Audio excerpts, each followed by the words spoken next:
So what's going on here? So a quantum computer can approximate this quantity efficiently, and let's just see how that goes. So first of all, the Forrelation that I just wrote down as a sum can also be expressed as an amplitude of a quantum circuit. So here it is. It has n qubits. It has 3 layers of Hadamard gates, 1 call to a unitary oracle that encodes G, and 1 call to a unitary oracle that encodes F. So this is an expression for the Forrelation, which is an amplitude of a 2-query circuit, 1 query to each of F and G. Now, the Forrelation can also be expressed as an output probability in a slightly more complicated way. So here we have a state psi, and psi actually can be prepared using just 1 quantum query to an oracle that encodes both F and G, depending on the value of an ancilla bit. So the Forrelation, it can be written as an amplitude of a 2-query circuit or an output probability of a 1-query circuit. And so you can use this fact to efficiently approximate the Forrelation using a quantum computer just by averaging. Okay? On the other hand, Forrelation is responsible for extreme quantum advantage in a couple of different ways. One is that it was introduced by Aronson as a conjectured problem that would separate, provide an oracle separation between BQP and the polynomial hierarchy. And Aronson established a relational separation, oracle separation between those two. And later, Rosenthal gave a separation for a different problem that's inspired by Forrelation. It was in 2014, Aronson and Ambinus wrote a paper where they investigated what they called the speedup question. And this is the question of, in the black box model, how large of a quantum speedup is possible? Could you, for example, have a function of 2 to the n bits where the quantum query complexity is 1, but the classical randomized query complexity is omega of 2 to the n? Is that possible? What is the maximum possible quantum speedup for quantum query complexity? And so for the purposes of understanding the speedup question, it's useful to define a promise version of the Forrelation problem, where in one case, the Forrelation is small for technical reasons in absolute value. And in the other case, it's large, say larger than 0.6. And so we're promised that either the Forrelation is small in absolute value or larger than 0.6, and we want to know which one holds. And because the Forrelation can be expressed as the output probability of a 1-query quantum circuit, its quantum query complexity can be seen to be 1. And in a series of works, Aronson first showed a weaker lower bound, but this was improved by Aronson and Ambinus, and there's also a matching upper bound. So the classical query complexity of this problem is fully understood, and it is square root 2 to the n asymptotically. In our paper, we also give an algorithm which achieves the same time complexity, but that's not the focus of this talk, so I'm going to not talk about this contribution in the rest of the presentation. So the speedup question, you would ask, is this the biggest quantum speedup possible for a problem solved with 1 quantum query? Another way to ask the same question is, can any 1-query quantum algorithm be simulated classically using order square root 2 to the n classical queries? And so, you could ask the same question about T-query quantum algorithms. What's the best classical simulation for T-query quantum algorithms? And Aronson and Ambinus attacked this question, and let me just tell you about their work. So they said, well, here's a general quantum algorithm that makes T queries to some function f. It alternates unitaries v1, v2 up to vt plus 1, which are arbitrary, and then oracle calls to some function. And at the end, you measure 1 qubit, and the output probability is the probability of measuring 1. And there's a little asterisk here that I'll explain in a couple of slides. But Aronson and Ambinus claimed a randomized classical algorithm can approximate this output probability using this many queries, 4 to the t, 2 to the n times 1 minus 1 over 2t. And if you plug in t equals 1, so you ask about 1-query quantum algorithms, this gives a classical simulation whose number of queries is square root 2 to the n, matching Forrelation. So this would say that Forrelation achieves the maximal quantum speedup for 1-query quantum algorithms. But this says more than that, right? It says something about T-query quantum algorithms. And Aronson and Ambinus conjectured that for any constant t, their classical simulation algorithm is also optimal, and that the maximal quantum speedup is achieved by a generalized Forrelation problem. What is the generalized Forrelation problem? It is this 2t-fold Forrelation. So now we have 2 times some integer t Boolean functions, f1, f2, up to f2t. And the t-fold, 2t-fold Forrelation is just, you alternate Hadamards and these oracle calls and sandwich it with all zeros. And Aronson and I should mention, this is clearly an amplitude of a circuit with 2 t queries, but just like before with the case t equals 1, it can be expressed as an output probability of a circuit that makes only t queries. Okay? Now, Aronson and Mbina's conjectured that any classical randomized algorithm that approximates this quantity to within a constant additive error requires this number of queries, which matches their classical randomized simulation algorithm. So they conjectured that their simulation algorithm is optimal, and that in fact this specific problem requires this many queries to approximate classically. And this conjecture was proved in 2020. This version of the conjecture was proved by Bansal and Sinya, and there was a concurrent work by Shirstov, Storozhenko, and Wu, which proved a similar bound for a slightly different problem. Okay, and that seemed to finish off this speedup question. And so this was the status that 2t-fold Forrelation is a problem that takes t quantum queries to solve, but 2 to the n times 1 minus 1 over t classical queries. And moreover, any problem that's solved with t quantum queries can be simulated classically for constant t with the same asymptotic complexity. Okay? And our paper, which came out in February of 2021, it gave an improved classical simulation method that removed that 4 to the 2t and 4 to the t and replaced it with a t. So it's sort of an exponential improvement in the prefactor. And that's kind of nice because it allows you to take t larger than a constant and still see that these bounds match up to polynomial factors, for example. But it turned out to be lucky that we proved this in our paper because an error was found in this 2014 Aronson and Mbina's work. And so this was from Scott's blog from August of 2021. And so Scott and collaborators were able to recover the 1 query case. And they have a preprint on ECCC that explains the error and recovers that result for the case of 1 query. And he conjectured that the original guess was right, but proving it seemed to require a new algorithmic idea. And shortly thereafter, we contacted him and let him know that it was in our paper and we had not called attention to it, which maybe was a mistake on our part. Okay, so this is our theorem, which is the thing that I stated before with the t times 2 to the n 1 minus 1 over 2t. And the proof is quite simple, and so I hope to tell you most of the proof here. There's a little bit that you'll have to refer to our paper for. So let's start with the thing we want to compute, which is the output probability of a t-query quantum algorithm. So here we have a state psi, which is prepared by a t-query quantum circuit. Then we just look at the probability of getting 1 when you make a measurement. And if you think of psi as being like a t-query unitary times all zeros, then this expression involves, it's an amplitude of a 2 t-query quantity, right? Because we have the unitary and its dagger in this expression. But our algorithm is actually capable of estimating more general 2 t-query amplitudes, which look like this. We have alternating operators m1, m2 up to m2t plus 1, which are just, the only assumption is that they're bounded. They don't need to be unitary. They're bounded in norm. And then those alternate with some oracle calls uf1, uf2 up to uf2t, where f1, f2, f to f2t could be different functions, for example. So obviously, 2t-fold Forrelation is an example of this, but any t-query quantum algorithm can be written in this way as well. So how do we do it? Well, it's for every r from 0 to 2t, we define a random state phi sub r and a random variable qr, which have the following form. So qr is defined in terms of phi r. It's this bra phi r, and then this kind of subsequence that goes from mr plus 1 up to the end with all zeros. Well, I can use the pointer here. And then phi r is a state which I'm going to define in a moment. But the key property of phi r is that its expected value of this bra is like the sequence that should appear before mr plus 1 in Q, right?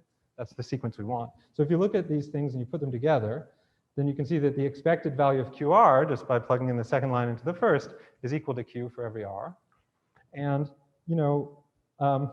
Our estimator is going to be this QR thing, but with R equals to 2t, so the last one. So we're going to have a sequence of these things, and Q2t is going to be our estimator for the thing Q that we want to compute. And we're going to need to bound its variance. It's a random variable, and we're going to show that with high probability it's close to Q by bounding its variance. And we're also going to need to bound the number of classical queries that are needed to compute it. Okay? So these are the things we want that I just wrote down. And how do we do that? How do we define this phi r? Well, first we're going to define phi 0, which is just the all zeros string. And then we're going to define phi r inductively in terms of phi r minus 1. So suppose that we've already chosen phi r minus 1. Well, like, we've already constructed it, and we have it explicitly, okay? And so now we're going to sample L bit strings from the output distribution of the state obtained by applying MR dagger to phi r minus 1. Okay, so we use our ability to sample from this distribution because we've already constructed phi r minus 1. And then we define phi r as follows. So it's phi r minus 1, bra, and then mr, and then this funny thing in parentheses, and then a unitary fr. Now, the thing in parentheses is designed so that its expected value is the identity. Okay? So from that, you can see that the expected value of this phi r is the expected value of phi r minus 1 times mr ufr.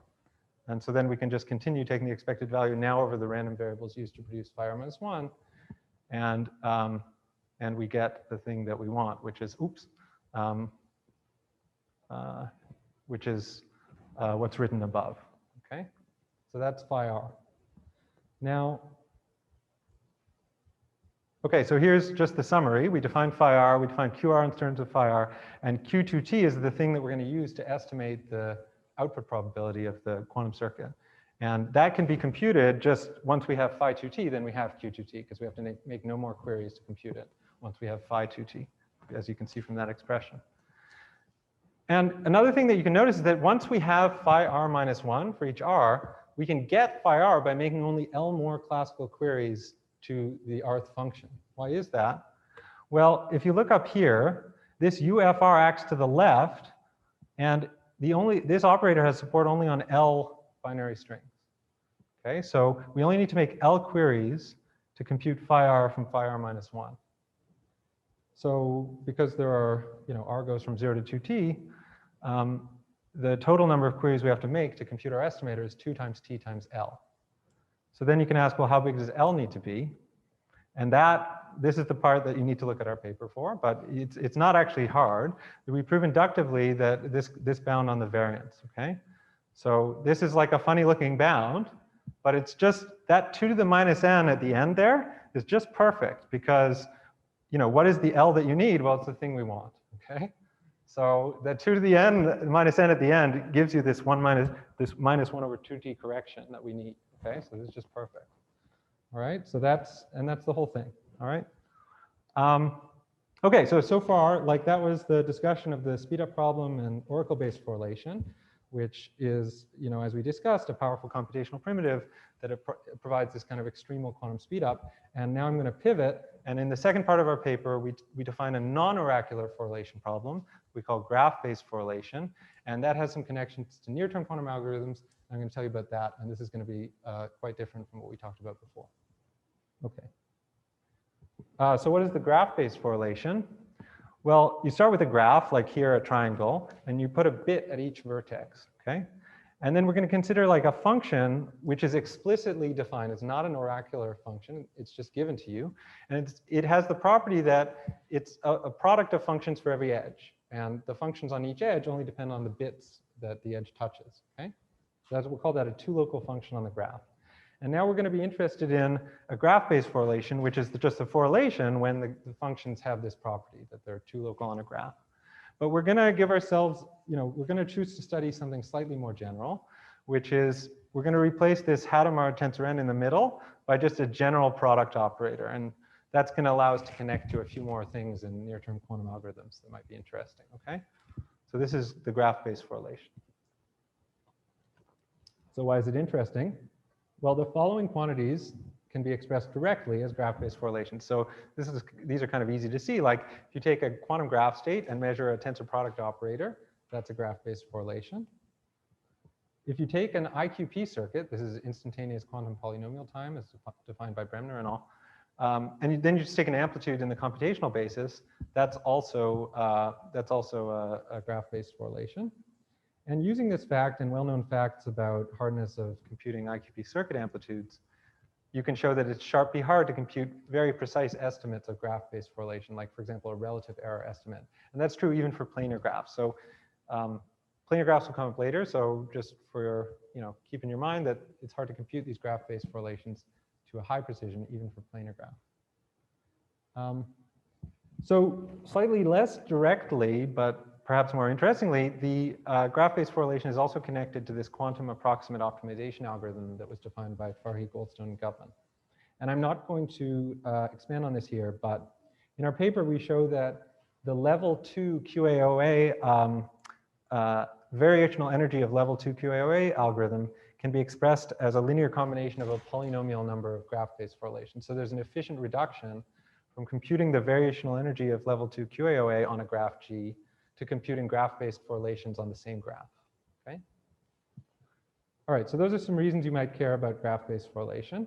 And it's still open, even though this was one of our motivating things that motivated us, is like, how hard is it to compute this graph-based correlation, not to a given relative error, which we already know, as I mentioned, is sharply hard, but instead to like an inverse polynomial additive error, say, or even just a small constant additive error. And this problem, it can only be as hard as BQP, because it can be done on a quantum computer. If you want to compute a graph-based correlation, it can be expressed as an output probability of a circuit, and then you can average and estimate it to an inverse polynomial additive error. And our main contribution is that graph-based correlation is easy if the graph is either planar or bipartite. And in that case, it can be approximated efficiently on a classical computer. And moreover, the classical algorithm has runtime linear in the number of vertices. Okay. Now, what is special about planar or bipartite graphs? It's actually a slightly more general family of graphs for which our theorem holds. And those are graphs that can be decomposed. So where you can take the vertex set and decompose it into two subsets, A and B, such that the induced subgraphs on each of those subsets of vertices have bounded tree width. So this is obviously true for bipartite graphs. You can just take the bipartition, and then those, the induced subgraphs will just have no edges, so they have tree width 1, I think. But for planar graphs, it's a classic result from the 70s that you can always partition the vertices in such a way that the induced subgraphs have tree width at most 2. Okay, so how do we then give an algorithm, a classical algorithm for graph-based correlation for graphs that have this property? Well, we're going to use this partition to express the Forrelation as an inner product. Okay, so here's the Forrelation. Remember, we replaced the Hadamard's in the middle by some product operator.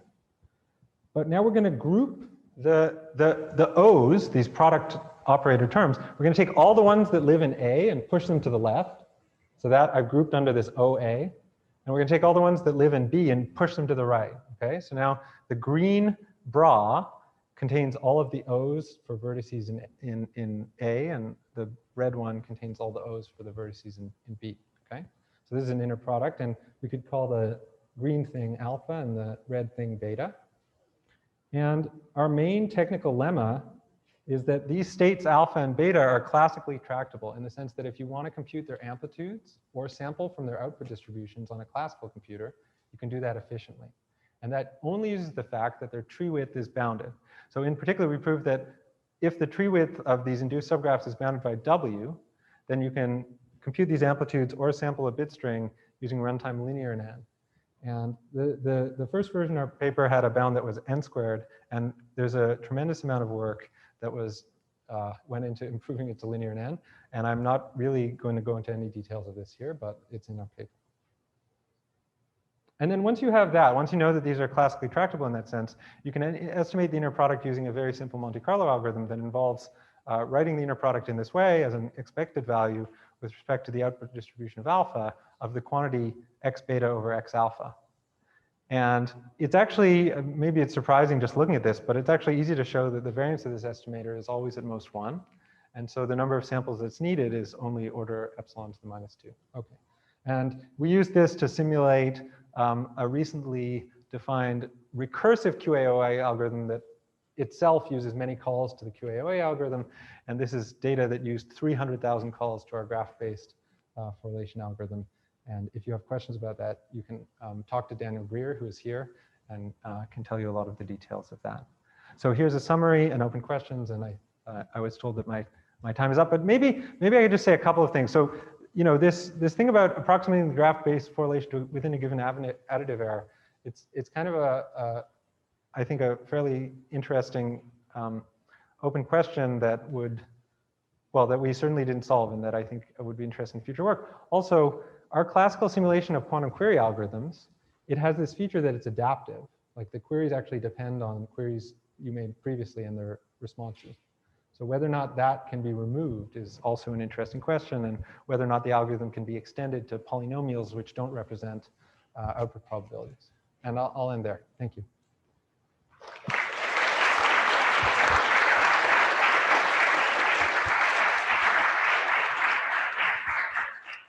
All right, we have some time for questions, so please come up here if you have questions.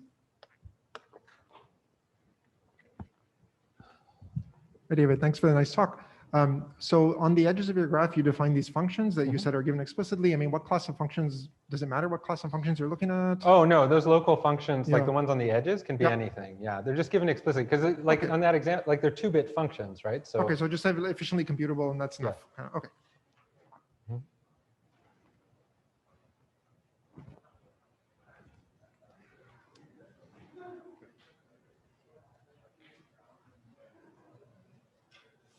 Hey, David. So the runtime for planar graphs, there's a runtime for every epsilon, I guess, for every additive error epsilon. This would give you some runtime as a function of epsilon. yeah, that's right. So the 1 over epsilon squared just comes from Monte Carlo sampling. Yeah, Right. it's the usual. Yeah. Right. But do you think that this epsilon should be the right epsilon? Sorry, this runtime should be the right runtime for any epsilon, even maybe interpolating between inverse polynomial. Oh, like if epsilon is really small, could you do better, like 1 over epsilon or something? Yeah. That's a good question. I don't know. Yeah, that's a good question. I have a question regarding the graph state. So we know that different graph states may be locally equivalent to each other, Yes. and so they have different graph representations. So does it change the complexity of your argument? Well, I think we didn't focus on this case of graph states and tensor product observables, and maybe if you focused on that, there's some more structure. I mean, if you change a different representation of the graph states, you use a different graph. You may have different. Oh, I see. Because the graph, I see. So any graph that's locally or that's equivalent to a planar graph would also be a graph-based form. That's a good point. But I don't know how it can be exploited in this context, but it's an interesting point. Thank you. All right, that's all the time we had for questions. Let's thank David again.